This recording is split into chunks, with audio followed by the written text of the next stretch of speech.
After looking at several wrong choices that people in the Bible made, we looked at a few right choices. We saw Noah and how he walked with God and built the ark. We saw Joseph doing right and being promoted as a result and saving his family.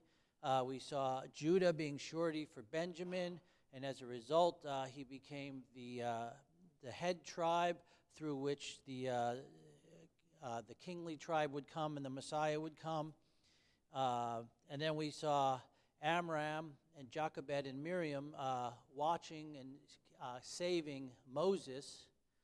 And, of course, they saved the future deliverer of Israel as a result. So we're going to move on now to the next person, and that is Caleb and Joshua. So if you'll turn to Numbers chapter 13.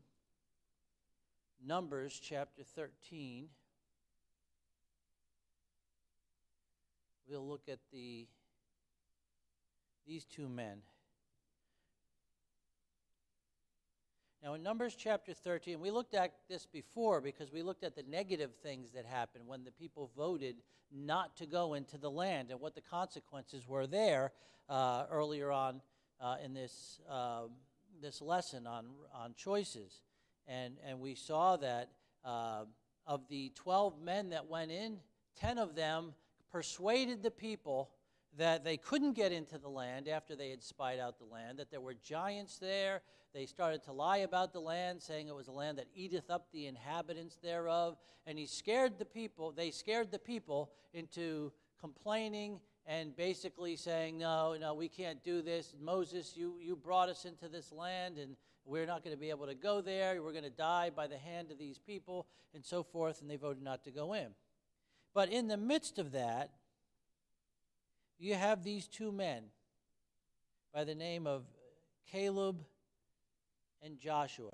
They searched out all the land, as we said.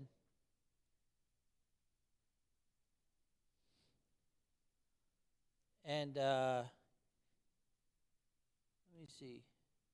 In verse 30, and Caleb of chapter 13, and Caleb stilled the people before Moses and said, "Let us go up at once and possess it, for we are well able to overcome it."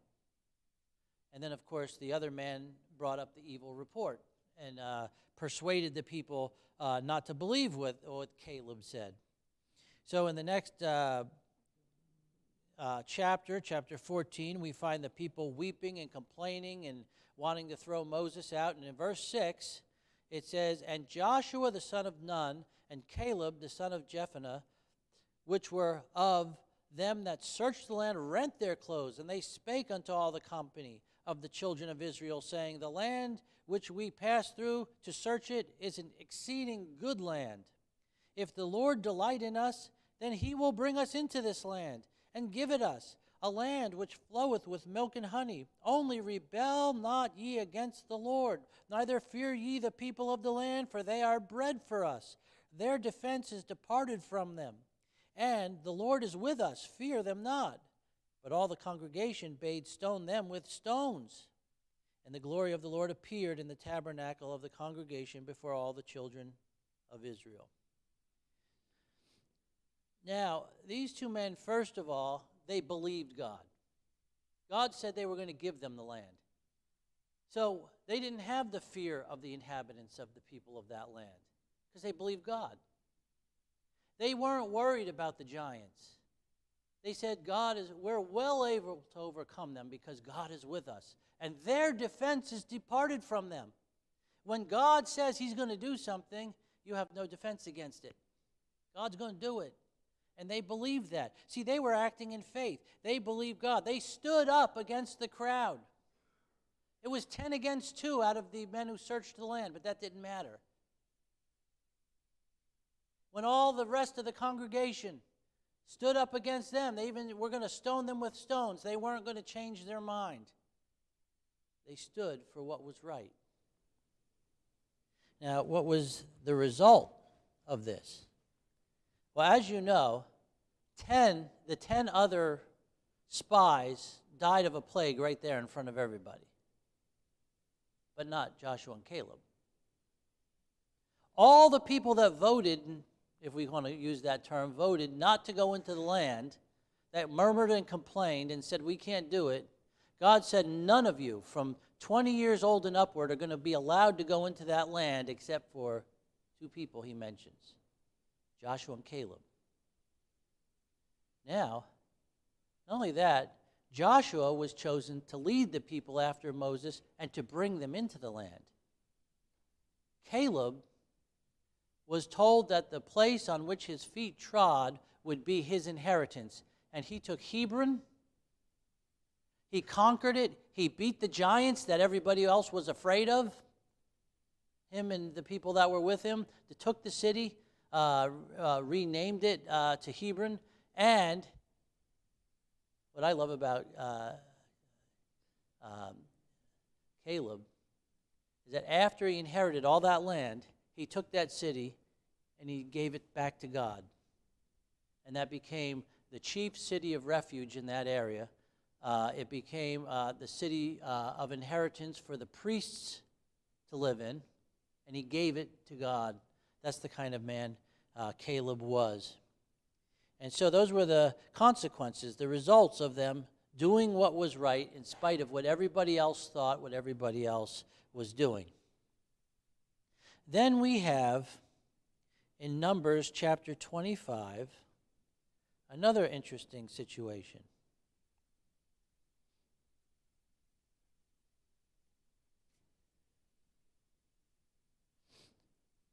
Now, just previous to this, you have Balak hiring Balaam. All right. Balak was the king of Moab. He was afraid of the children of Israel. And there was this man, this sorcerer by the name of Balaam. He hired him to curse God's people so that he could defeat them in battle, basically. And Balaam was unable because God says he's blessed these people and therefore you can't curse them.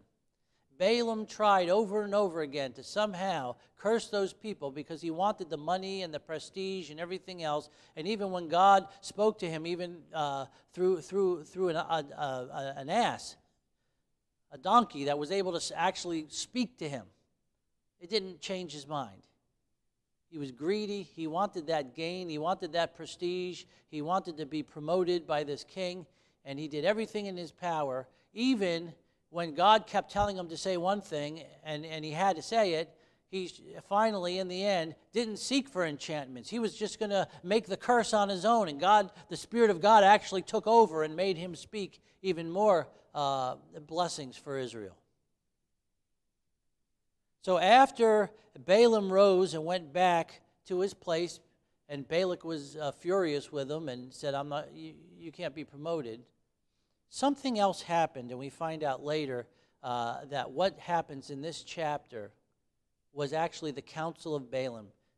He told Balak, I can't curse them outright.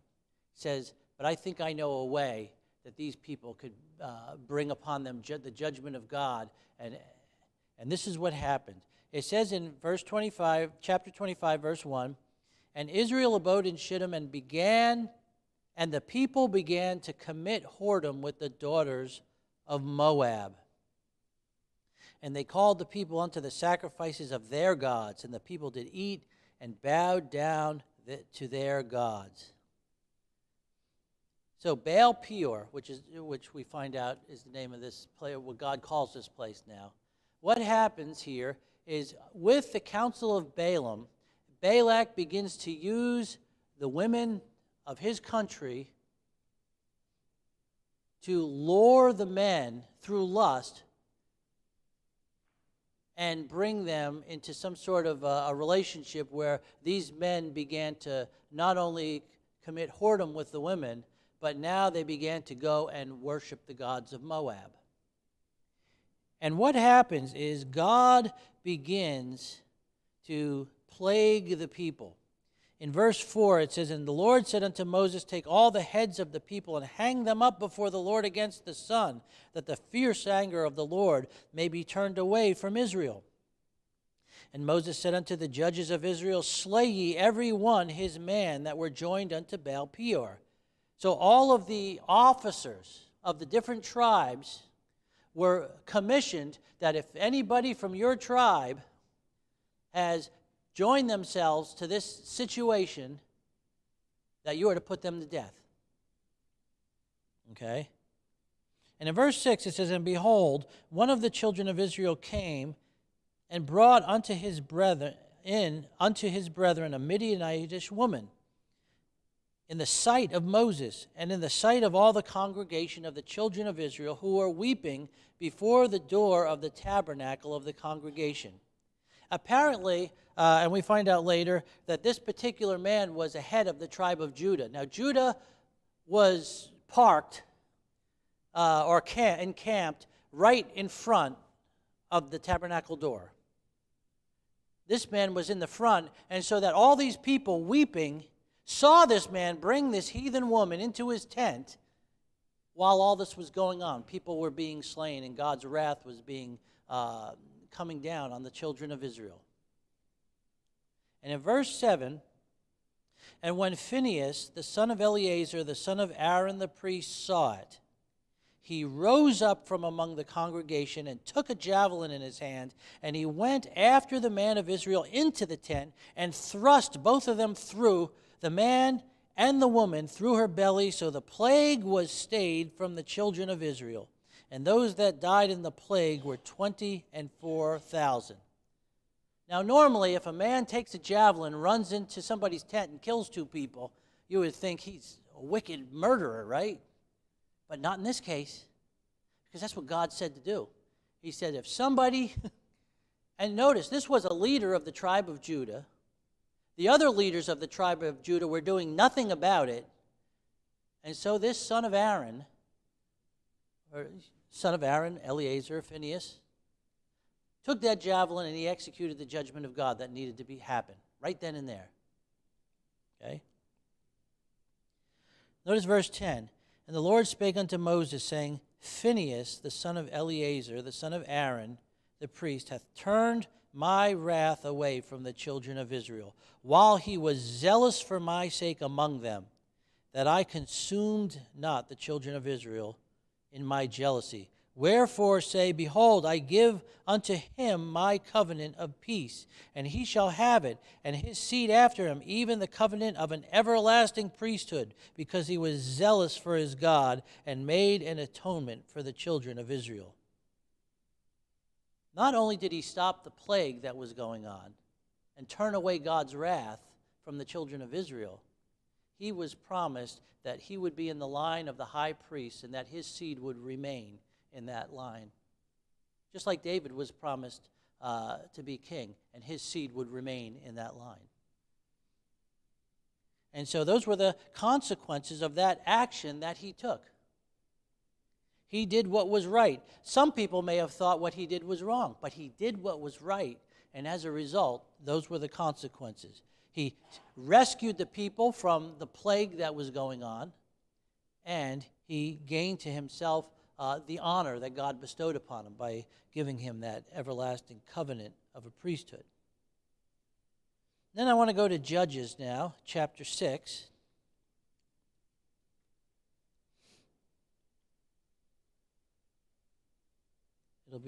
And this is the story or the account of Gideon.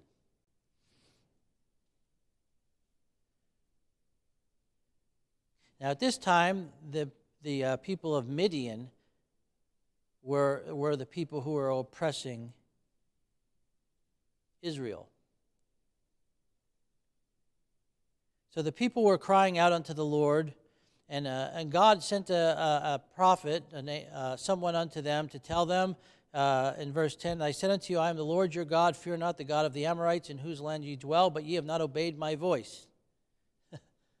He said, you guys have done wrong. But they were crying unto the Lord anyway, and the Lord had compassion upon them. In verse 11, "And there came an angel of the Lord and sat under an oak which was in Ophrah, that appertained to Joash the Abiezerite, and his son Gideon threshed wheat by the winepress to hide it from the Midianites." Now, you don't usually thresh wheat in a winepress. You need wind to thresh wheat. But in order to protect himself from being seen, and the Midianites were taking all the food away from the people. So he's trying to do this, so he's hiding in a wine press where he can't be seen, and he's trying to separate the wheat from the chaff without the wind that they would normally use.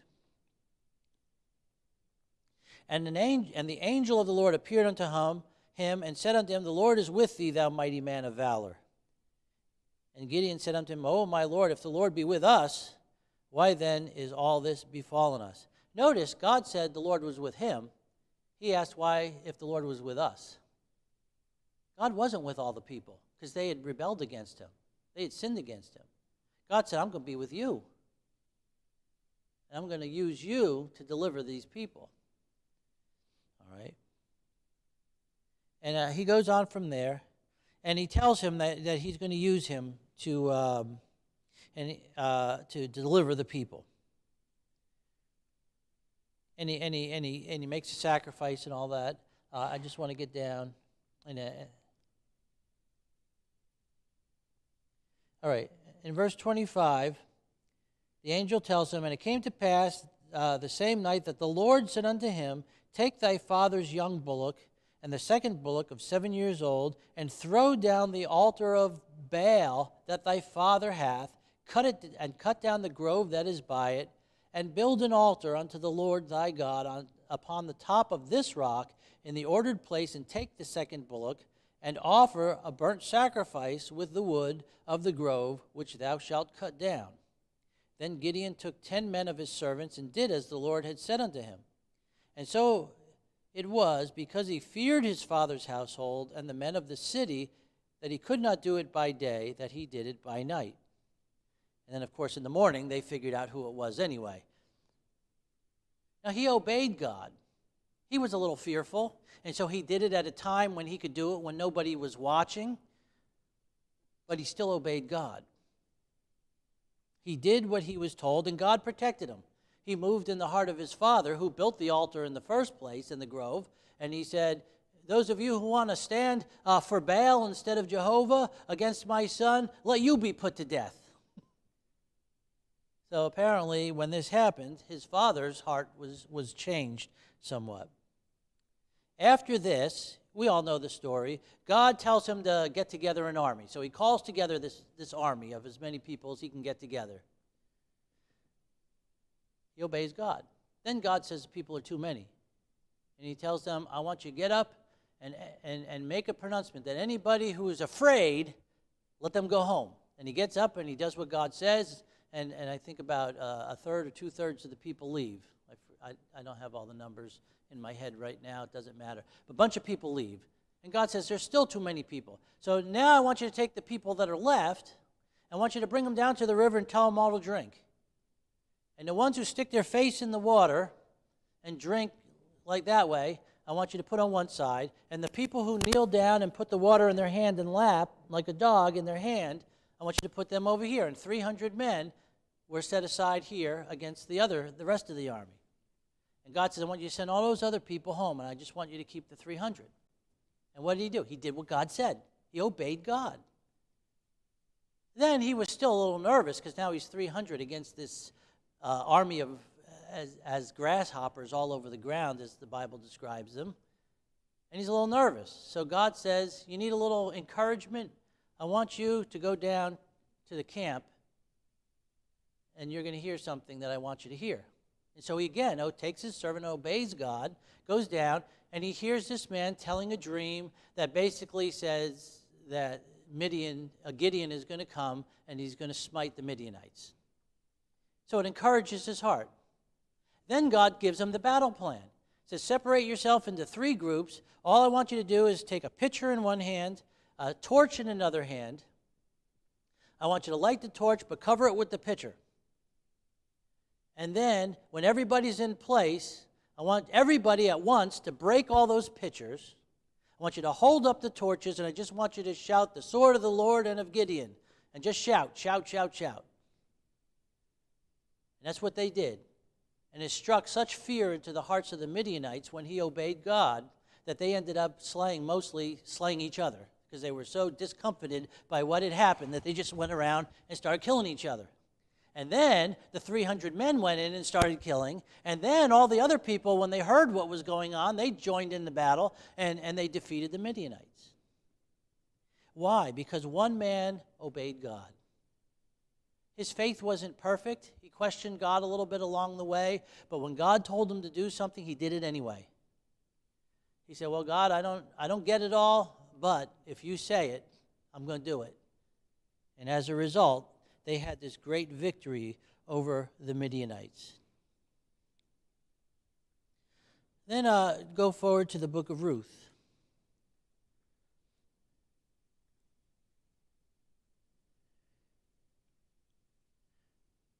Now, you know the story.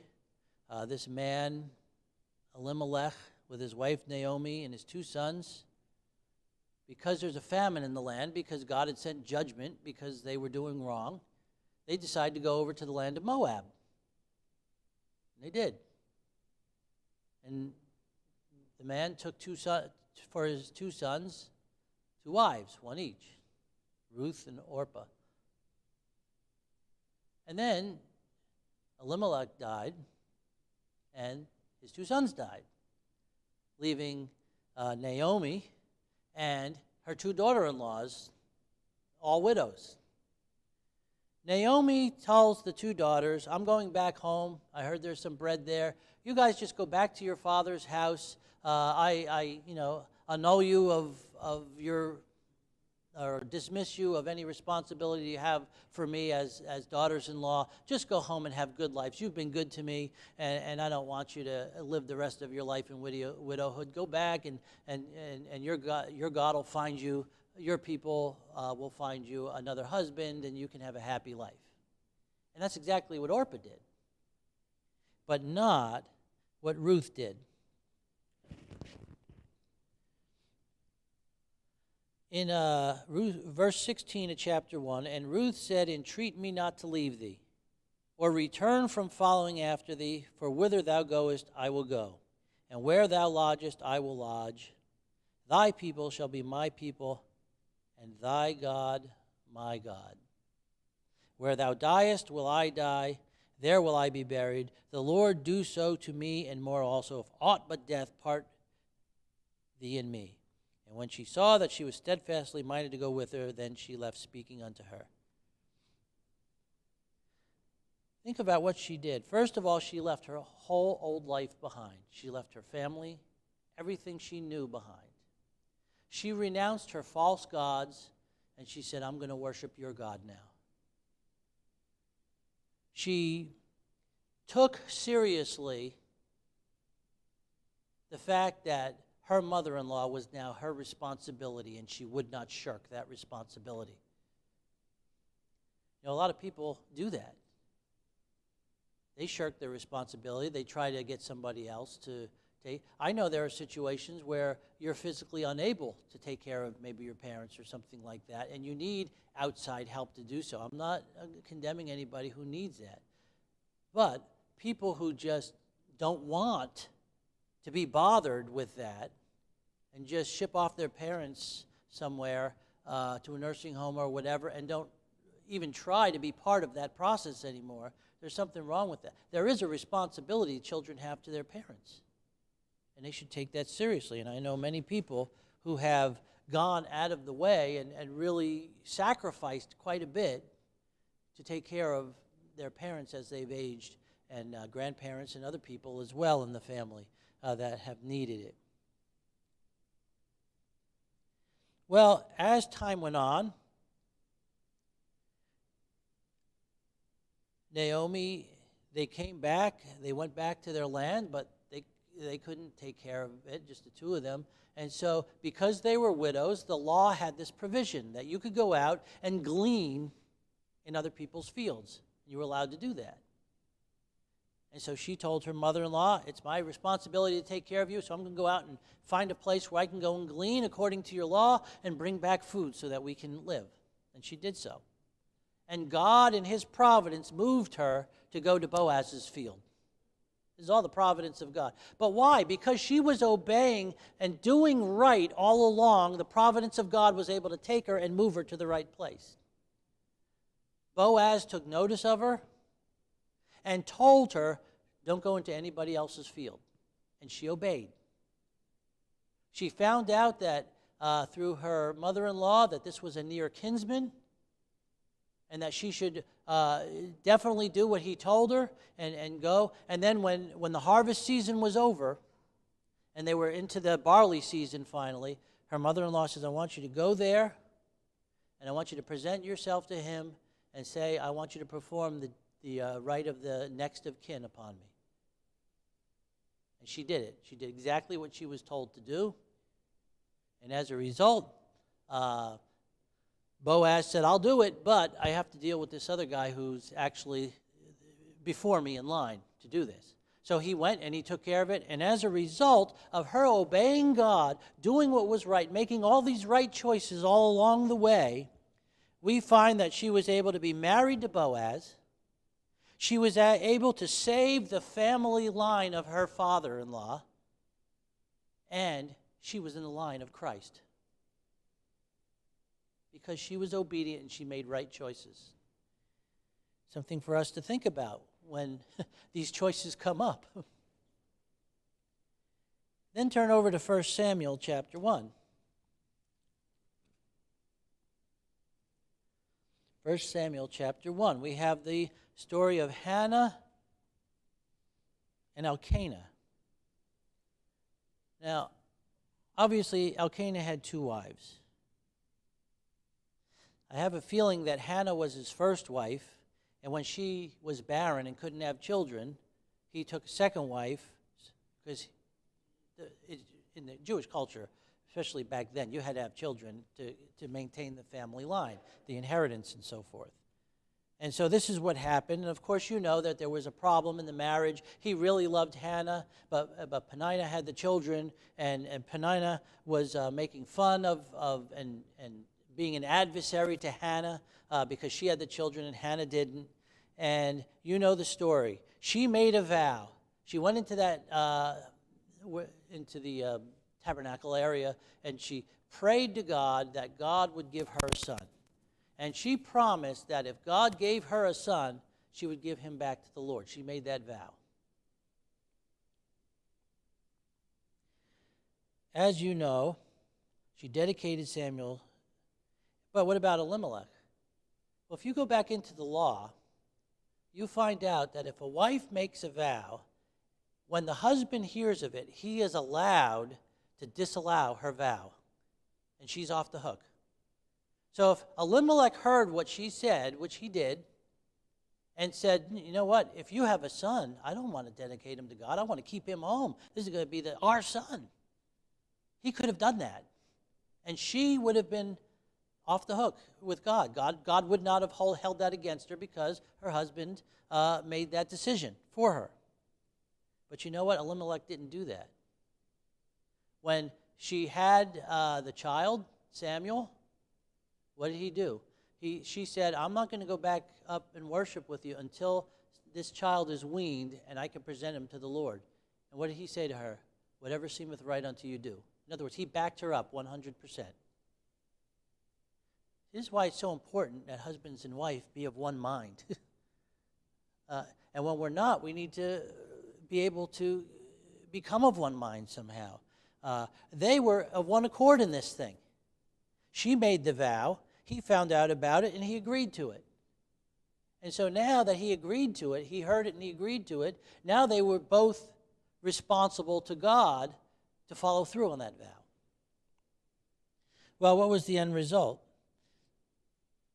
Of course, Samuel was born. Samuel became the prophet that was going to bring the word of God, which had been missing for quite a while. There had been no open prophecies for a long time now. Samuel was chosen to be that prophet.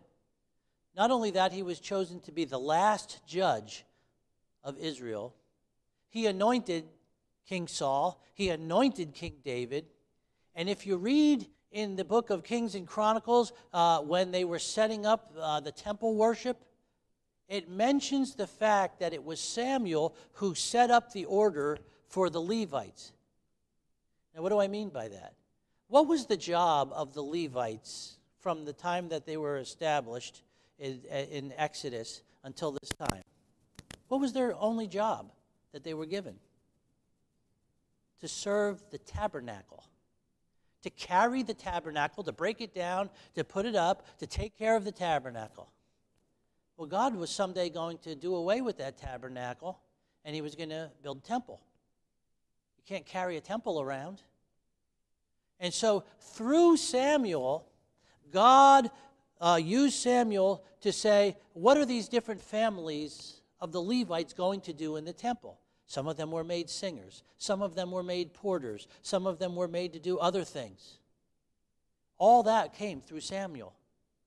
That was not David who thought all that up. Samuel had established that earlier and gave it to David. So after Samuel's death, David had all that information, and he was able to apply it when he was preparing for the temple. He gave it to Solomon, and Solomon implemented it. And why did all that happen?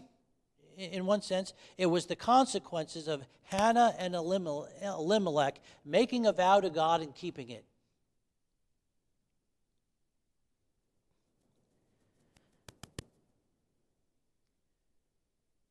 Then I'd like to go over to 2 Kings chapter 4.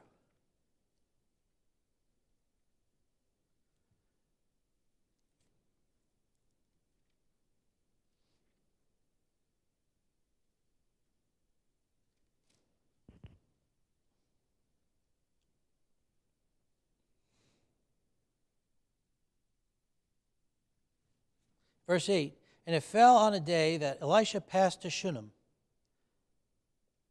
where was a great woman. In other words, she was a well-respected woman who was in that community. And she constrained him to eat bread, and so it was that as oft as he passed by, he turned in thither to eat bread. She was hospitable to the prophet, to the man of God. And she said unto her husband, behold, now I perceive that this is a holy man of God, which passeth by us continually. Let us make a little chamber, I pray thee, on the wall, and let us set for him there a bed and a table and a stool and a candlestick, and it shall be when he cometh to us that he shall turn in thither. Think of this. She recognizes the man of God. She wants to continue to be hospitable and do even more than she's been doing. So she talks to her husband and says, can we build an addition to our house and put a room in there for the prophet to come in? And that'll be his place. And he can come in there, and we'll supply him with what he needs. A bed to sleep on, a table to work at, a stool to sit at that table with, and a candlestick, so that whatever he needs to do, he can do it. And her husband, again, agrees to that, and they do it. They build it, and it says that they do this for him, and he begins to go there all the time now. Whenever he passes by that place, he has a place to stay, and it's there for him. Well, as a result of this woman had been barren. She was a great woman. She was a woman who was well respected. You know, you read about the Proverbs woman in Proverbs 31, and other than the part about having children and taking care of her children, I believe this was the kind of woman she was. Her husband was respected, but part of his respect came from the character of his wife. They saw her as a godly woman who was doing right and who was hospitable to other people and so forth. And they saw him as well as in the light. In other words, they two together had a testimony that reflected well on him because of her testimony. Well, what happens? She was barren. She's asked, what would you like me to do? Would you like me to speak to the king or to somebody for you? She says, no, I dwell among my people. I'm happy. I don't need anything. I'm fine. I'm just doing this because I love the Lord and I want to serve God, and that's all I want. But Elisha isn't satisfied with that. So Gehazi says to him, she has no child. You know, she has no child. So he calls her in and says, about the time of life, this year, next year, you're going to have a child. She says, oh, no, don't lie to me. I can't have children. It's fine. I don't need a child. I'm happy. But God gives her that child. And of course, she loves that child. I'm sure she's happy. Her husband's line is now going on, and so forth. And then God, for some reason, allows for this child to have some sort of a brain hemorrhage, apparently, and he dies. She goes to the man of God. He comes back and restores that child to life for her again. What a blessing. God gave, God took it away, and God gave it back. And it all started because of her care for the man of God and her hospitality, and her and her husband together serving God in this way and caring for the man of God.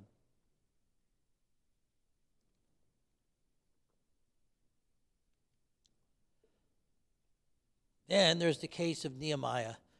And of course, we could turn to Nehemiah, but we all understand what happened with Nehemiah. He heard about the conditions of the city, Jerusalem. He was the king's cupbearer. You know what that means? That means before the king drank something, he drank it first. And if it was poisoned, he was the one that was going to die so that the king wouldn't die. So, he was in a very important position. But he was moved when he heard of the affairs of what were going on back home in Jerusalem. And he prayed unto God and said, God, do something about this. And I believe he already had an idea of what he wanted done and that he wanted to be part of it. So he finally he's standing before the king, and he's still upset about this. His countenance is sad. Now, back then, the king didn't need anybody sad hanging around. Okay? He had enough problems. He didn't want somebody bringing him down even further. And that was a capital offense sometimes if you did that kind of thing. And so when the king noticed it and he says, you have a broken heart. What's going on here? He was a little afraid. He didn't know what was going to go on. And so but he stood up and he said, how can I be happy, basically, when the city of my fathers is in ruins and the people are in distress over there? And God moved that king to say, well, what do you want me to do about it, basically? What do you want done about it? And he took a moment and he prayed unto God. Now, he was already prayed up. These short prayers are no good if you're not praying ahead of time. But he just asked probably for clarity and that the king, he would be able to say things the right way. Whatever he prayed at that particular moment, he didn't get down on his knees and spend a half hour in prayer before the king. That would be ridiculous. No, he just quickly bowed his head and asked God, God, you've given me this opportunity. Don't let me blow it. Maybe that's all he said. I don't know. And then he mapped out what he wanted done. He said, well, go back and I want to rebuild this wall. I'm going to do it in this amount of time. I'm going to need this amount of goods. I'm going to need everything that I need. He mapped out. So he must have thought about this ahead of time. He didn't come off of that with all that information off the cuff, because the king asked him exactly what he was going to need and how long it was going to take him to do it. And I want you to know, he did it. He did it in the amount of time that he promised the king he would do it, and he came back and reported to the king in the end. He was still under that king's authority. And so he had to do it. He had to make good on his promise, and he did make good on that promise. But when he got there were adversaries. And he stood up against those adversaries. He wouldn't give in to them. He built that wall. He did it in such a way that it was done in the amount of time. When there were problems, he figured out a way to take care of those problems. There's too much rubble in the way. Fine, let's figure out a way to get the rubble out of the way so we can continue building the wall. The enemies are going to come in and attack us. All right? Well, from now on, I want half of you to work and half of you to stand around as guard with your swords in your hands. And while you're working, I want you to have the trowel in one hand, and I want you to have the spear or the sword in the other hand, and be ready to stop your work and go out and fight if you need to. when the adversaries tried to sneak and ruin his testimony by saying, they're going to come in and kill you, you should hide out in the temple. He said, who am I to hide in the temple? And he figured out that these people were sent in to deceive him, to try to ruin his testimony so they could say aught against him. But he didn't give in to any of that stuff. And then when he went back to the king, he was given leave to come back again. And when he came back again, he found that already there were some wrong things going on. People were starting to marry heathen women. They had allowed the enemy, one of the enemies, to move into part of the temple that he refused to move into himself. And he came back and he reformed all of that stuff and dealt with it all. And those were really the consequences of him doing what he did. He got the wall built. He protected the people. He actually set up a situation where who was now going to dwell in the city to inhabit it, people who were going to be taking in from the land and actually dwell in the city, so it was a viable city again. And he took care of all the reforms that needed to be taken care of at that particular time. So once again, God used a man who had a heart for God, who made choices to want to do what was right when he was given the opportunity. He had already thought about it, well planned, and was able to execute what he needed to do in order to get the job done in the amount of time he promised. He didn't give in to the adversaries, and as a result, that wall was built, the city was reestablished, and the people who needed reformation were dealt with and taken care of. Then I want you to turn over to the book of Jeremiah. And we meet two different men here. The first, in Jeremiah 32, is a man by the name of Baruch. Now this man, Baruch,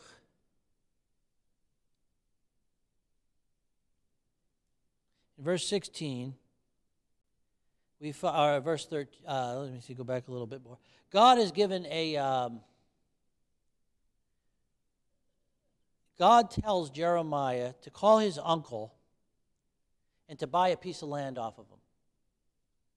Now, Jeremiah has been prophesying that the Babylon was going to come and take away the land from them. But he says, I want you to buy this piece of land because this is going to be a promise that you're going to come back to this land. The people are going to come back to the land someday. And I want you to subscribe that evidence, and I want you to have an open evidence and sealed evidence so that there's something that the people can look at now, and there's something that in the future could be opened up to prove what happened here. And who was the person that was responsible for recording and taking care of that evidence? This man by the name of Baruch, the son of Nehemiah, the son of Maaseiah. And so this was his job here. Now in chapter 36,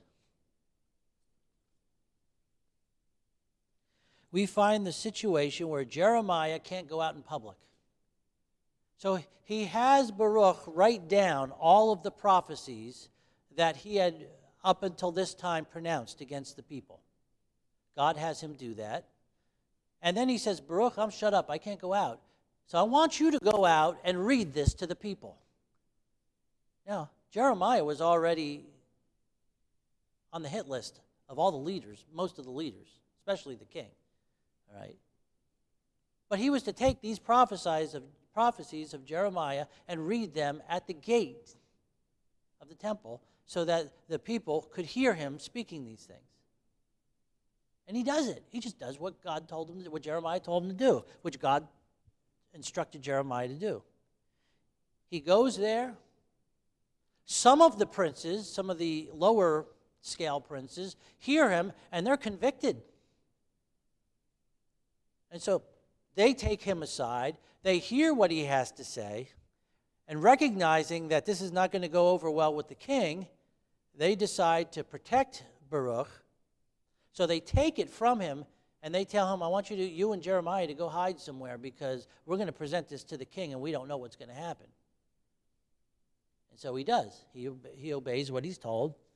And then they go into the king, and as you remember, this king, Jehoiakim, he hears it, they read it before him, and as he's reading it, he keeps cutting it up and throwing it into the fire.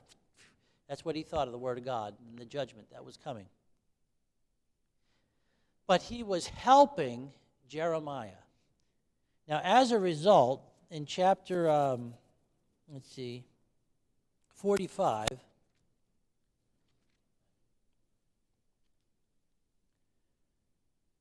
this whole chapter is a prophecy that the Lord, through Jeremiah, speaks to Baruch. And this is at this same time.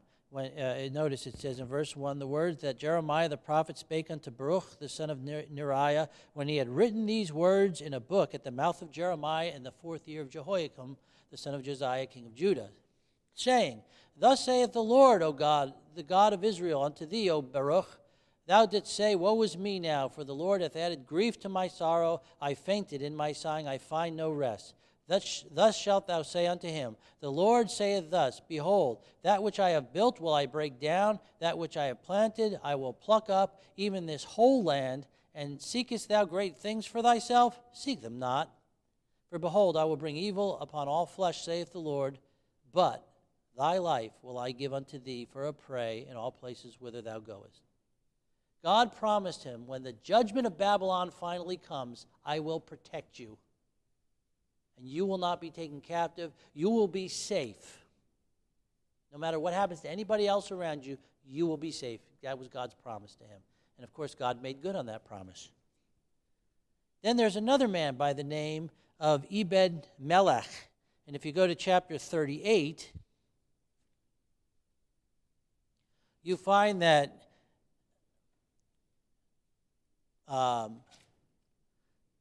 the leaders have convinced King Zedekiah that Jeremiah is bad, and he delivers them into these people's hands, and they cast him into this dungeon where he's sinking in mire.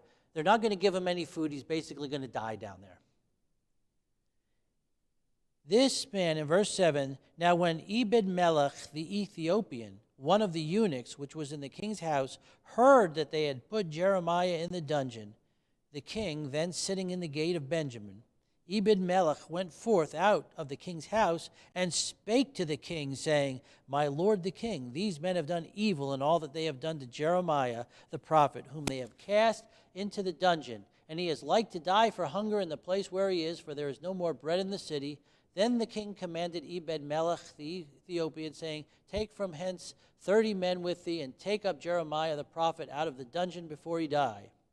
So Ebed-Melech took the men with him, and he went into the house of the king under the treasury, and took thence old cast clouts and old rotten rags, and let them down by cords into the dungeon unto Jeremiah. And of course he lifts him up out, and he gets him out of there, and then he's put into the court of the prison again, where he's fed until the Babylonians come. By the way, Ebed-Melech thought ahead. He said, if I just put a rope around his arms, it's going to hurt because he's stuck in that mire. So he not only sent the ropes down, he sent those old cast clouts and old rotten rags to put underneath that to protect him as they had to pull him out. Well, again, God made a promise to Ebed-Melech. And basically it's the same promise that he made. In verse 16 of chapter 39, the word of the Lord comes to Jeremiah while he's in the prison. Go and speak to Ebed-Melech the Ethiopian, saying, Thus saith the Lord of hosts, the God of Israel, Behold, I will bring my words upon this city, and not for good, and they shall be accomplished in that day before me. But I will deliver thee in that day, saith the Lord, and thou shalt not be given into the hand of the men of whom thou art afraid, for I will surely deliver thee, and thou shalt not fall by the sword, but thy life shall be for a prey unto thee, because thou hast put thy trust in me, saith the Lord. A couple of things he did that were very brave. A eunuch just doesn't walk up to the king and start speaking to him usually, unless he's summoned. And yet he had the courage to see that something was wrong, and he was willing to go into the king and say something about it. The king recognized that he was wrong, and he did something about it. But you can imagine when those other princes who had him thrown into that dungeon heard what happened, how they might have thought about this man, Ebed-Melech. God protected him from them, and he protected him from the Babylonians as well. See, the judgment was going to come no matter what. But these men were going to be protected because they made choices.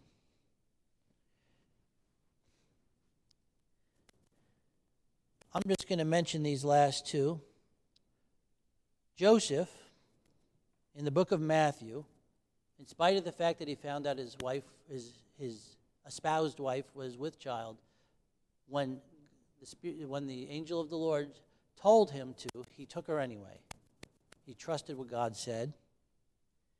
And then in the book of Matthew, several times God tells him, I want you to, first of all, he goes to Bethlehem because he has to, and the child is born there.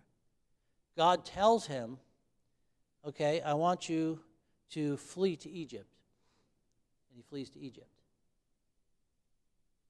Obviously, he named the child. He married Mary and so forth. But then he goes to Egypt. Then when God tells him, I want you to go back to the land because the people who sought the child's life are now dead, he goes back. He obeys God.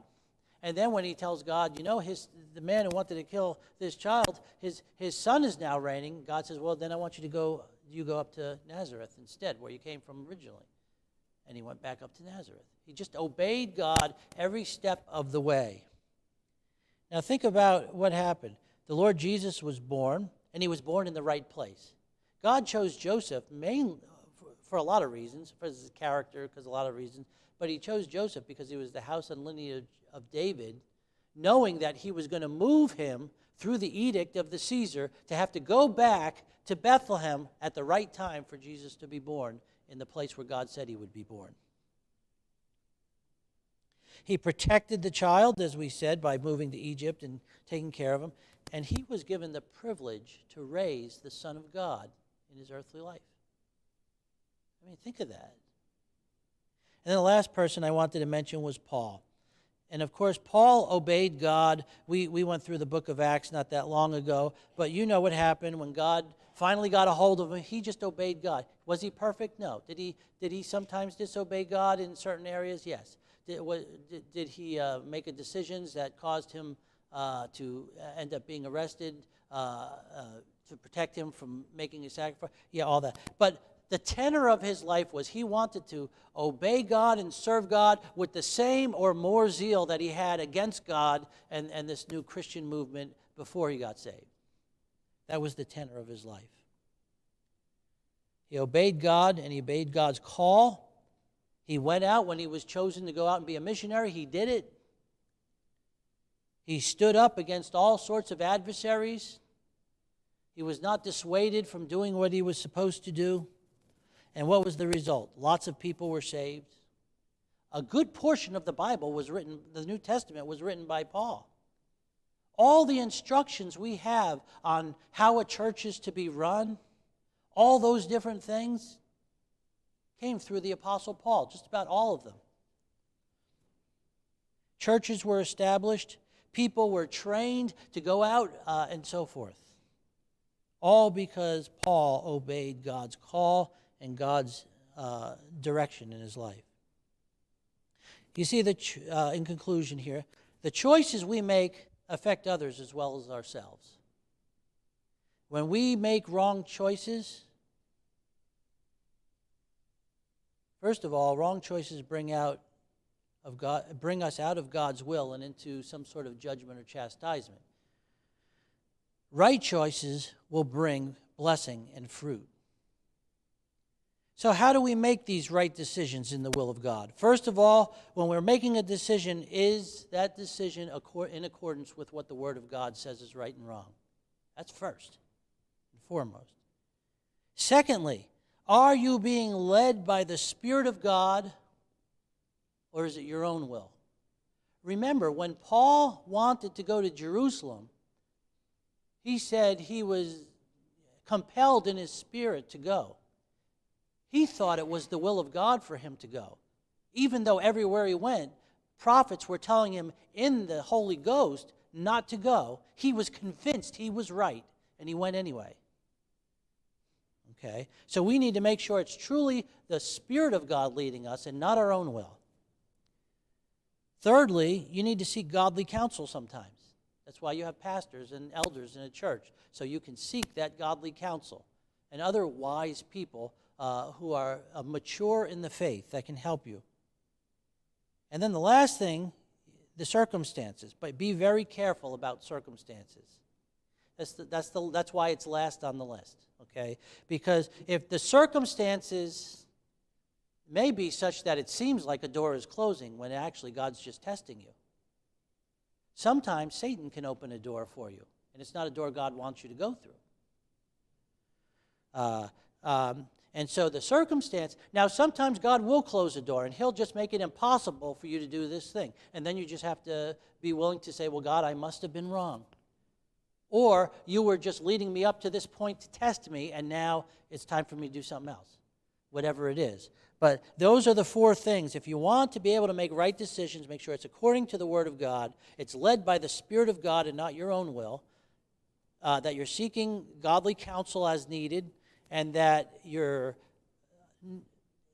aware of the circumstances but not allowing the circumstances to dictate to you what decision you make. Okay? So we need to make sure we're making right choices. And if we have a situation where we realize we've made a wrong choice, then we need to be willing to say, God, I'm sorry, I made a wrong choice, and do something about it. Okay?